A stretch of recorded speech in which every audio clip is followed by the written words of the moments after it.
បន្ទាប់ពីអ៊ីរ៉ូហានរបស់យើងបានថ្លឹងមើលទៅកាន់ទិសប្រោះហើយអ៊ីរ៉ូហានរបស់យើងបានឆែកឆេរទៅកាន់ទិសប្រោះផងដែរហើយនេះបានឆែកឆេរកតាបោះទិសប្រោះហើយនេះបាននិយាយថាទិសសាប់ទិសប្រោះរបស់យើងនឹងមិនមានអីនោះទេហើយនេះបាននិយាយថាមើលទៅកាន់តានានបានបោះលោទៅមានអាយុដូចជាខ្ញុំផងដែរហើយទិសប្រោះរបស់យើងបានសួរទៅកាន់អ៊ីរ៉ូហានថាតានាងនឹងមើលរួចហើយនៅហើយពួកយើងជួបគ្នានៅទីនេះគ្រាន់តែចែកដល់នៅទេហើយសារតែមានអ្នកណាគេម្នាក់ឲ្យគាត់មកទីនេះហើយខ្ញុំដែរអ៊ីរ៉ូហានរបស់យើងបានសួរទៅកាន់ទូប្រុសថាមើលទៅកាន់ទូប្រុសរបស់យើងតើមិនសមជាអ្នកវឹកហាត់នៅទីនេះនោះទេតើអ្នកមកទីនេះធ្វើអីហើយអ៊ីរ៉ូហានរបស់យើងបាននិយាយទៅកាន់ទូប្រុសថាវាមិនអីនៅទេដែលទូប្រុសរបស់យើងនឹងបានគ្រប់គ្រងប្រកាន់នាងហើយខ្ញុំដែរទូប្រុសរបស់យើងបាននិយាយទៅកាន់អ៊ីរ៉ូហានថាគាត់នឹងមិនមែនអ្នកគ្រប់គ្រងទៅកាន់នាងនោះទេហើយទូប្រុសរបស់យើងបានគិតបន្តិចផងដែរថាគាត់នឹងពិតជាធ្វើរឿងនឹងកាន់តែចាប់ទៅហើយបន្ទាប់ពីទូប្រុសរបស់យើងបានទៅចាប់អ៊ីរ៉ូហានរបស់យើងបានបកលកបោកដោយទូប្រុសផងដែរហើយនាងបាននិយាយថាខ្ញុំដឹងហើយថាលោកនឹងមិនបានតាមដានមកការខ្ញុំនោះទេហើយអ៊ីរ៉ូហានរបស់យើងបាននិយាយទៅកាន់ទូប្រុសទៀតថាដោយសារតែមានមនុស្សច្រើនណាស់ដែលពួកគេបានប្រើវិធីសាស្ត្រមិនសូវច្បាស់លាស់នោះទេហើយពួកគេបានលេចមុខចំពោះមុខខ្ញុំហើយទូប្រុសរបស់យើងបាននិយាយទៅកាន់អ៊ីរ៉ូហានថាតើអ្នកនឹងដឹងរឿងនេះតាំងពីយូរហើយមែន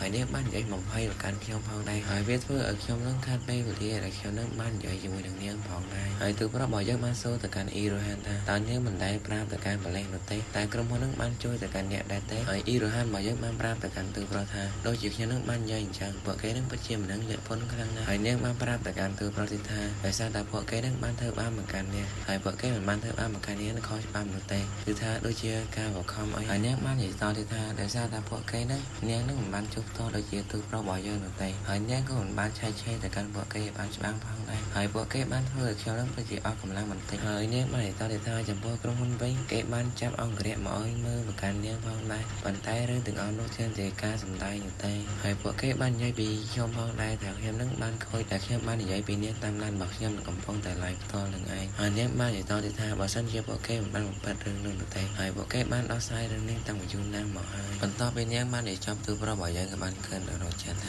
មើលទៅការក្រុមហ៊ុនរបស់នាងតើខុសពីក្រុមហ៊ុនរបស់គាត់នឹងកំពុងតែនៅហើយខ្ញុំគិតថាក្រុមហ៊ុនដែលធំនឹងគេនឹងធ្វើការរឿងនេះឲ្យបានមកចត់ហើយខ្ញុំនឹកស្មានថាពួកគេមិនបានសង្កេតរឿងនេះឲ្យបានមកចត់នោះទេហើយខ្ញុំក៏មិនសូវយល់ពីរឿងនេះផងដែរប៉ុន្តែមើលទៅកាន់នាងតើនាងបាននិយាយមកកាន់ខ្ញុំទាំងតែពួកយើងនឹងបានជួបគ្នានៅលើដំបូងផងដែរហើយខ្ញុំមើលទៅកាន់នាងតើនាងដូចជានៅក្នុងវីដេអូដែលខ្ញុំនឹងបានមើលនាងអញ្ចឹងហើយចរិតរបស់នាងក៏បានខុសគ្នាដែរនាងបាននៅលើឆាកនឹងផងដែរហើយពេលនឹងដែរអ៊ីរ៉ូហានរបស់យើងបានសួរទៅកាន់ទូប្រុសថាតើទូប្រុសរបស់យើងបាននិយាយថាគាត់នឹងបានមកជួបអ្នកណាគេនៅទីនេះមែនទេហើយខ្ញុំនឹងបានបង្ខំឈ្មោះក្រុមហ៊ុនរបស់ខ្ញុំនឹងអាចចេតនានឹងផងដែរបន្ទាប់ពីនាងបានប្រាប់ទៅកាន់ទូប្រុសរួចទូប្រុសរបស់យើងបានសម័យដែលលោកនាយកបានប្រាប់មកកាន់គាត់ថាអ៊ីរ៉ូហានរបស់យើងនឹងស្ដីទៅកាន់គាត់នឹងផងដែរបន្ទាប់ពីគាត់បានសម័យចប់ទូប្រុសរបស់យើងក៏បានសុំទោសទៅកាន់អ៊ីរ៉ូហានរបស់យើងផងដែរគឺថាគាត់មិនចង់ប្រាប់អ៊ីរ៉ូហានរបស់យើងទេដោយសារតែពួកគេនឹងទៅនឹងជួបគ្នានឹងលើកដំបូងបន្ទាប់មកទូប្រុសរបស់យើងបានសុំសួរទៅកាន់អ៊ីរ៉ូហានហើយអ៊ីរ៉ូហានរបស់យើងបាននិយាយថាគាត់នឹងមិនចង់ប្រាប់ហើយអ៊ីរ៉ូហានរបស់យើងបាននិយាយទៅកាន់ទូប្រុសថាអ្នកនឹងមានរូបថតរបស់ខ្ញុំជាច្រើនហើយអ្នកបានបាក់អសែនមកកាន់ខ្ញុំផងដែរថាអ្នកនឹងមិនមែនអ្នកគ្រប់គ្រងមកកាន់ខ្ញុំហើយអ៊ីរ៉ូហានរបស់យើងបាននិយាយតទៀតថាឥឡូវនេះអ្នកបានសុំសួរមកកាន់ខ្ញុំដែលខ្ញុំនឹងជាតារាល្បីហើយពួកយើងទៅនឹងជួបគ្នាផងដែរហើយអ្នកបាននិយាយថាតើអ្នកគឺជាល្បិចរបស់លោកមែនហើយព្រឹងដែរទូប្រុសរបស់យើងបានតបថាតើអ្នកមិនបាននិយាយថាអ្នកមិនបានសង្ស័យមកកាន់គាត់ទេអីហើយអ្នកបាននិយាយទៅកាន់ទូប្រុសវិញថាមែនហើយតែឥឡូវនេះខ្ញុំរៀនសង្ស័យទៅកាន់អ្នកវិញហើយបន្ទាប់ពីបានស្ដាប់អ៊ីរ៉ូហានរបស់យើងបាននិយាយចាប់ទូប្រុសរបស់យើងក៏បានគិតបន្តិចផងដែរបន្ទាប់ពីគាត់បានគិតរួចបានប្រាប់ទៅកាន់អ៊ីរ៉ូហានថាខ្ញុំនឹងចាប់អ្នកតាមដានដែលអ្នកបានលើកឡើងហើយទូប្រុសរបស់យើងបានប្រាប់ទៅកាន់អ៊ីរ៉ូហានទៀតថាគាត់នឹងមិនមែនអ្នកបង្ហាត់នៅទីនេះនោះទេហើយប៉ុន្តែខ្ញុំអាចជាប់ពាក់ព័ន្ធជាមួយនឹងទីនេះបានផងដែរហើយខ្ញុំគ្រាន់តែជាមនុស្សធម្មតានោះទេដែលបានឡើងទីនេះហើយទូប្រុសរបស់យើងបាននិយាយតទៀតថាបើសិនជាក្រុមហ៊ុនមិនជួយអ្នកបាននោះទេចាំគាត់នឹងជួយទៅកាន់អ្នកហ្មងទៅបន្ទាប់ពីទូប្រុសរបស់យើងបានចាប់អ៊ីរ៉ូហានរបស់យើងបានសួរទៅកាន់ទូប្រុសថាតើទូប្រុសរបស់យើងចង់បានអីពីនាងមែនហើយទូប្រុសរបស់យើងបានប្រាប់ទៅកាន់អ៊ីរ៉ូហានថាខ្ញុំនឹងចង់ឲ្យនាងនឹងវឹកហាត់ទៅកាន់ក្មេងស្រីម្នាក់នៅទីនេះបន្ទាប់ពីទូប្រុសរបស់យើងបានចាប់នាងក៏បានភ្ញាក់ផ្អើលពីរឿងនឹងផងដែរ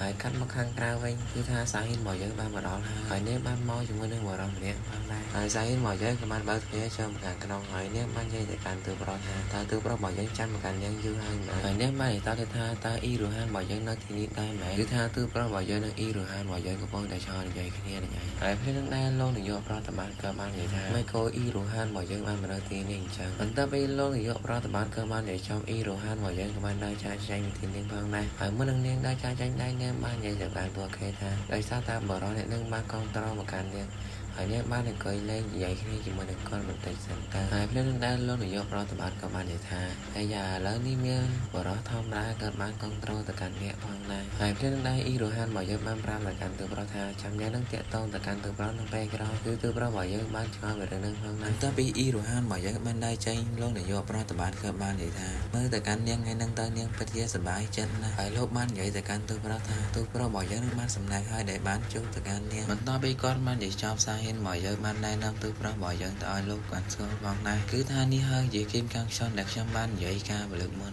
ហើយទូប្រុសរបស់យើងបាននិយាយថាតើអ្នកនឹងប្រាំប្រកាន់ខ្ញុំបានទេពីរឿងនេះហើយសារហ៊ានបាននិយាយថា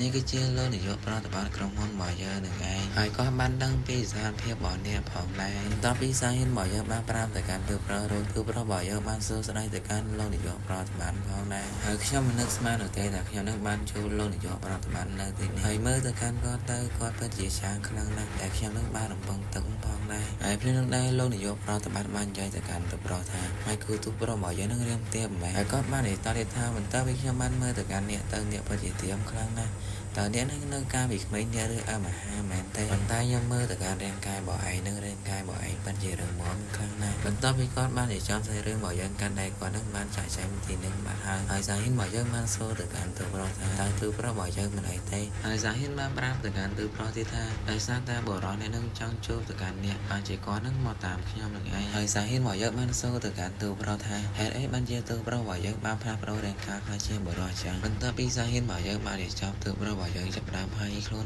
ហើយសាហ៊ីនរបស់យើងបាននិយាយទៅកាន់ទូប្រុសថាតើទូប្រុសរបស់យើងប្រើថ្នាំទាំងអស់នោះមិនបានខិតមែនទេហើយប្រហែលជាអ្នកនឹងមានបញ្ហាហើយដែលអ្នកនឹងបានប្ដូររាងកាយមែនទេហើយទូប្រុសរបស់យើងបានប្រាប់ទៅកាន់សាហ៊ីនថាដោយសារតែគាត់នៅពេលនោះអារម្មណ៍របស់គាត់មិនល្អនោះទេហើយគាត់មិនចង់ប្រាប់ទៅកាន់សាហ៊ីននោះទេហើយសាហ៊ីនរបស់យើងបានសួរទៅកាន់ទូប្រុសថាតើទូប្រុសរបស់យើងបានប្រាប់ប្រធានក្រុមហ៊ុនយន្តហើយនៅដែលគាត់នឹងមិនបានទៅវឹកហាត់នៅពេលព្រឹកនោះទេបន្ទាប់ពីសាហ៊ីនរបស់យើងបាននិយាយចប់សេរឿងរបស់យើងកាន់តែពួកគេបានមកដល់ហាងដែលនៅក្នុងភាគអង្គទី1គណៈពេលដែលពួកគេកំពុងទៅដើរចូលទៅខាងក្នុងដែរទូប្រុសរបស់យើងបានឃើញនៅក្នុងចិត្តថាតើនេះគឺជាហាងឪពុកបងសាហ៊ីនមែនហើយទូប្រុសរបស់យើងបានសួរទៅកាន់សាហ៊ីនថា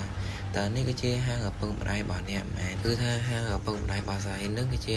ហាងគ្រូពេទ្យអសត់បុរាណហើយរឿងដែរមានក្មេងប្រុសបាននិយាយថាតើម៉ាក់នឹងមកវិញហើយមែនទេតបពីក្មេងប្រុសនេះនឹងបាននិយាយចំទូប្រុសរបស់យើងបានឆ្ងល់ពីរឿងនឹងផងដែរហើយរឿងដែរសាហ៊ីនរបស់យើងបាននិយាយថាតើអ្នកនឹងហៅគាត់ជាម៉ាក់ទៀតហើយមែនហើយតែមានភ្ញៀវបរិសុទ្ធមកអីហៅមកកាន់យើងជាម៉ាក់រហូតដល់តើវានឹងកើតអីមែនហើយសាហ៊ីនបានប្រាប់ទៅកាន់ទូប្រុសទៀតថានេះគឺជាបងប្អូនជីដូនមួយរបស់ខ្ញុំនោះតែបន្ទាប់ពីសាហ៊ីនរបស់យើងបានប្រាប់ទៅកាន់ទូប្រុសរួចទូប្រុសរបស់យើងបានភ្ញាក់ផ្អើលទៅកាន់រឿងនឹងផងដែរហើយខ្ញុំសូមបញ្ចប់សេរីរឿងរបស់យើងត្រឹមនឹងសិនដោយសារតែគេនឹងចាក់បាសតម្លងទៀតហើយ